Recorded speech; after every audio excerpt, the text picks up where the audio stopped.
ஆப்கி அதாலத்தில் film star Ranbir Kapoor மீது உள்ள குற்றச்சாட்டு. இவரு பெரிய பெரிய ஸ்டார்ஸ் கூட மோதுவாரு. ரன்பீர், நீங்க என்ன சொன்னீங்கன்னா உலகத்திலேயே நான் ரொம்ப பெரிய ஆக்டர், அப்புறம் உலகத்திலேயே பெரிய பிலிம் மேக்கர் ஆகணும்னு சொல்லியிருக்கீங்க. அது கொஞ்சம் அதிகமா இல்ல?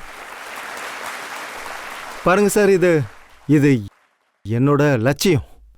நான் அங்கே போய் சேரணும். இதுக்கு பின்னாடி நிறைய ஹார்ட் ஒர்க் இருக்குன்னு தெரியும். பல வருஷம் கூட ஆகும். இப்போ பாருங்க, ஷாருக் கானா இருக்கட்டும், அமீர் கானா இருக்கட்டும், சல்மான் கானா இருக்கட்டும், இவங்களுக்கு பின்னாடி எல்லாம் ஒரு பெரிய ஹார்ட் ஒர்க் இருக்கு. அவங்க நிறைய வேலை செஞ்சிருக்காங்க, நிறைய படங்கள் பண்ணியிருக்காங்க. எனக்கு ஒரு கனவு இருக்கு. நானும் அவங்களோட போக விரும்புகிறேன்.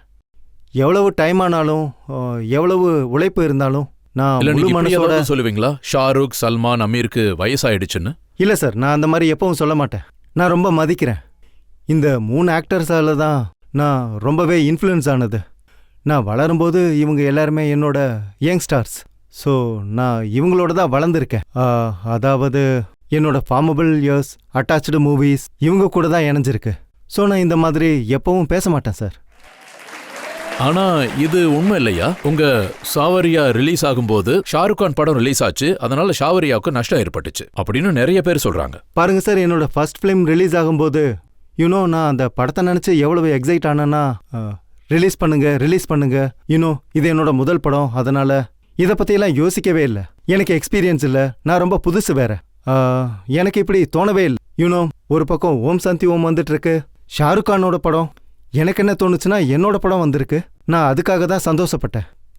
படம் ஓடலைன்றதுக்காக, படம் ஓடாததுக்கு ஓம் சாந்தி ஓம்னால கிடையாது. படத்துல ஏதோ குறை இருந்ததுனால தான் ஓடலை. ஃபிலிம் நல்லா இல்ல, அதனால ஓடல. நான் என்ன நம்புறேன்னா, ஃபிலிம் நல்லா இருந்ததுன்னா ஒருவேளை அது அந்த அளவுக்கு ஹிட் ஆகலைன்னா. பார்க்க போனா 2 பெரிய ஃபிலிம் ஸ்டார்ஸ் அவங்களோட படத்தை ஒரே நாள்ல ரிலீஸ் பண்ண மாட்டாங்க, கிளாஷ் ஆகக்கூடாதுன்னு. இப்ப அப்படிதான் நடக்குது. எனக்கு இப்பதான் புரியுது. அதாவது இந்த 3 கான்ஸ் கூட என் படத்தை ரிலீஸ் பண்றதுக்கு எனக்கு தில் இல்ல. ஏன்னா எனக்கு தான் நஷ்டம் வரும். ஏன்னா அவங்க ரொம்ப ஃபேவரட்டான சூப்பர் ஸ்டார். உங்க ராக் ஸ்டார் ரிலீஸ் ஆகும்போது ஷாருக் கானோட ராவன் மூவி ரிலீஸ் இல்ல. ஆனா நாங்க 2 வாரம் கழிச்சு வரலான்னு நினைக்கிறோம். ஏன்னா ராவன் பார்க்குறவங்க 2 வாரத்திலே பார்த்துருங்க, அதுக்கப்புறம் நாங்கள் வரோம். ஆனால் ஒரே நேரத்தில் ரிலீஸ் பண்ணுறது அது புத்திசாலித்தனம் கிடையாது. ஏன்னா பிஸ்னஸில் ரொம்ப நஷ்டம் வரும். ஸோ 2 வாரம் கழிச்சு பார்க்கலாம்.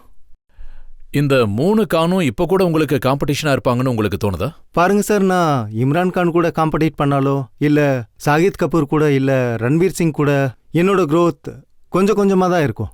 ஒருவேளை நான் என் மூளைக்கு இப்படி சொன்னால் இது நல்லா தான் இருக்கும். நான் அமிதாப் பச்சன் கூட காம்படிட் பண்ணால் நல்லா இருக்கும்.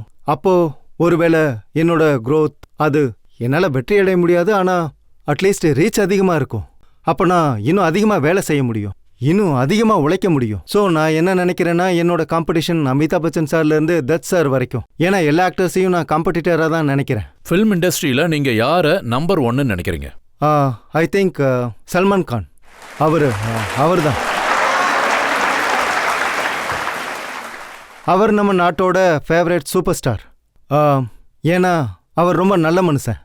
அவர் ஒரு நல்ல ஹியூமன் பீயிங்கா, ரொம்ப நல்ல மனுஷன். ஒரு ஆக்டரா நல்ல மனுஷன். A kind of friendship that he have.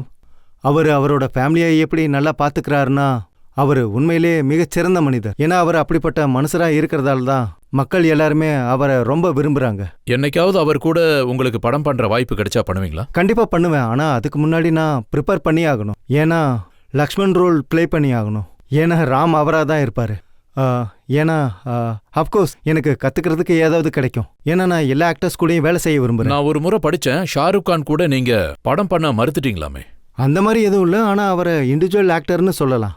எனக்கும் உரிமை இருக்கு. ஒருவேளை எனக்கு பிடிச்சாலும் பிடிக்கலைனாலும் என்னோட ஒப்பீனியனை ஷேர் பண்ணலாம். ஒருவேளை எனக்கு ஏதாவது ஒரு ஸ்கிரிப்ட் கொடுத்தாங்கன்னா, அதுல ஏதாவது எக்ஸ் ஆக்டர் இருந்தாங்கன்னா, ஒய் ஆக்டர் இருந்தாங்கன்னா, ஒருவேளை எனக்கு என்னோட ரோல் பிடிக்கலைன்னா நான் அந்த படத்தை பண்ண மாட்டேன். எக்ஸ் ஒய் இருக்கிறதுனால இல்லை, என் ரோல் பிடிக்கலைன்னா பண்ண மாட்டேன். ஆனா அந்த மாதிரி எதுவும் இல்லை. எனக்கு ஷாருக் கான் படத்துல இருந்து எந்த ஆஃபரும் வரல. ஆனா அப்படி வந்துச்சுன்னா நான் கண்டிப்பா அதுல நடிக்க ட்ரை பண்ணுவேன். அப்புறம் அமீர் கான் கூட உங்களுக்கு கிளாஷ் ஆகலாம். நான் என்ன படிச்சேன்னா, கிஷோர் குமார் லைஃப்ல 2 படம் எடுத்துட்டு இருக்காங்க. ஒரு படத்துல ரன்பீர் கபூர் இருக்காரு, இன்னொரு படத்துல அமீர் கான் இருக்காரு. இல்ல, அது முட்டாள்தனமான விஷயம். அது யாருக்கு முட்டாள்தனம்? எனக்கு தான் முட்டாள்தனம். ஆனா எனக்கு கிஷோர் குமாரோட ஸ்கிரிப்ட் வந்துச்சு. யூடிவி என்ன சொல்றாங்கன்னா, அவங்க இந்த படத்தை என் கூட பண்ணணும்னு. ஆனா நான் கொஞ்சம் பயந்து போயிருக்கேன். ஏன்னா கிஷோர் குமார் ஹிந்தி படத்தோட ஒரு பெரிய பர்சனாலிட்டி. ஸோ எனக்கு பயமா இருக்கு. ஸோ இந்த வயசுல நான் புரிஞ்சுக்க முடியுமா, அதாவது கிஷோர் குமார் ஒரு ஜீனியஸ். அமீர் கானை பத்தி சொல்லணும்னா அவரு இந்த படத்தை பண்ணுவாரான்னு தெரியல. ஆனா அவர்கிட்ட கேட்கவும் செஞ்சாரு. அவர்கிட்ட பெர்மிஷன் கேட்டாரு, நீங்க பண்ணலைன்னா இந்த படத்தை நாங்க பண்ணிக்கலாமான்னு. அவர் இந்த படத்தை பண்ணலன்னு சொன்னாரு. சரி, நான் இதை ஒத்துக்கிறேன். ஒருவேளை அவர் அமீர் கானா இருக்கலாம், இல்ல சல்மான் கானா இருக்கலாம், அப்புறம் ஷாருக் கானா இருக்கட்டும், அவங்க கூட உங்களுக்கு காம்படிஷன் இல்லை. ஆனா ஒரு ஆக்டர் இம்ரான் ஹாஸ்மி கூட உங்களுக்கு பெரிய காம்படிஷன் இருக்குன்னு கேள்விப்பட்டேன். என்ன எழுதியிருக்குன்னா, இம்ரான் ஹாஸ்மியோட கிசிங் ரெக்கார்ட். ஆமா, அதான் கிஸ்ஸிங் கிங்கோட ரெக்கார்ட இப்ப சீரியலுக்கு சார நீங்க மாறிட்டீங்க.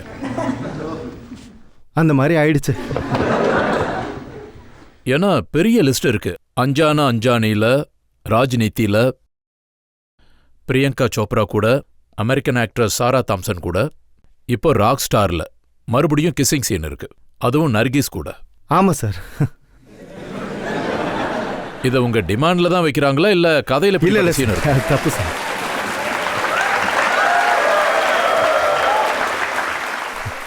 பாருங்க, நான் பெரும்பாலும் லவ் ஸ்டோரிஸ் பண்ணுவேன். ஸோ இன்னைக்கு நம்மளோட ஜென்ரேஷன் லவ் ஸ்டோரிஸ் மற்றவங்களும் பண்றாங்களே. I know sir. ஆனால் நம்மளோட யங் ஜென்ரேஷன் லவ் கொஞ்சம் ப்ராக்ரஸ் ஆயிடுச்சு. இதுக்கு முன்னாடி இந்த மாதிரி சீன்ஸ் காட்டுறது கொஞ்சம் எம்பாரஸ்மெண்ட்டாக இருந்துச்சு. ஏன்னா ஃபேமிலி ஆடியன்ஸ் பார்ப்பாங்களா இல்லையான்னு.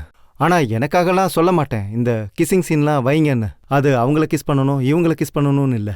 நான் செட்டுக்கு போவேன், இன்னைக்கு இந்த சீன் இருக்கும், அதை நான் படிப்பேன், அது இந்த சீன் இருக்கும். ஆனால் அப்படி நினைக்க மாட்டேன், ஓ கிஸ்ஸிங் சீன் இருக்கா.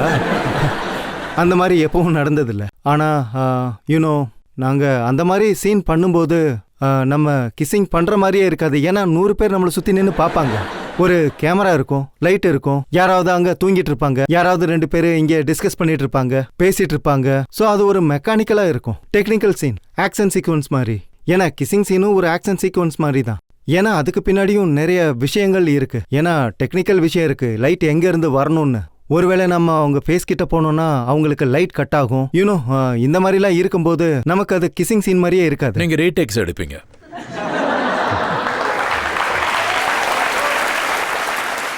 பாருங்க சார், நான் ஒரு நல்ல கிசர்னு ஒத்துக்கிறேன். ஏன்னா ஒரே டெக்லேயே ஓகே ஆயிடும். ஃபைனல் ரவுண்ட்ல யாராவது கேள்வி கேட்க விரும்புறீங்களா? நீங்க சார், நீங்க ஒருவேளை படத்தை சூஸ் பண்ணலனா வேற நீங்க எந்த ஃபீல்ட சூஸ் பண்ணிருப்பீங்க? ஒருவேளை நான் ஆக்டர் இல்லைன்னா நான் ஸ்ட்ரகிளிங் ஆக்டரா இருந்திருப்பேன். புரியுதா? ஏன்னா எனக்கு அதை தவிர தெரியாது. அதாவது ஐ கெஸ் என்னோட கிராண்ட்ஃபாதர் சொன்னாரு, வாழ்வும் இங்க சாவும் இங்க, வேற எங்க போக முடியும். லைஃப்ல ஏதாவது பைத்தியக்காரத்தனமான திங்ஸ் பண்ணக்கூடிய ஆசை இருக்கா உங்களுக்கு? நான் 2வது தடவையும் ஆப்கி அதாலத்துக்கு வந்திருக்கேன்.